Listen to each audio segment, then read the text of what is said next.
Whether you shoveled, stayed home with the kids, or even drove on the slick roads, you felt the major impacts of this snowstorm. As the snow continues to melt during the daytime and then freeze at night, WFMY News 2's Alma McCarty breaks down the winners and losers of the winter storm.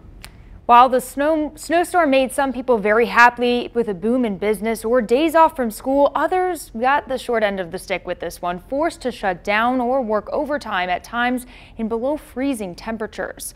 The workers plowing and salting made it possible for many roads to open, but that meant long hours out in the cold dealing with piles of snow and difficult patches of ice. But while that was happening, others, like postal workers, couldn't get out on the road.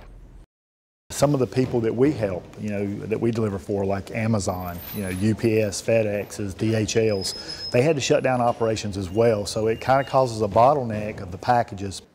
Greensboro's postmaster Ronnie White says the storm couldn't have come at a worse time, but they're staffing up to make sure everyone gets their Christmas gifts on time. And our people are already working long hours. In fact, before the storm, we were bringing in our carriers as early as 5:30 to 6 o'clock in the morning. A winner in this, businesses like Rock and Jump on Gate City Boulevard in Greensboro. The trampoline place is buzzing with kids out of school and their parents. They've seen 5 times the number of people they would normally see. We've definitely seen an uptick in customers coming in this week.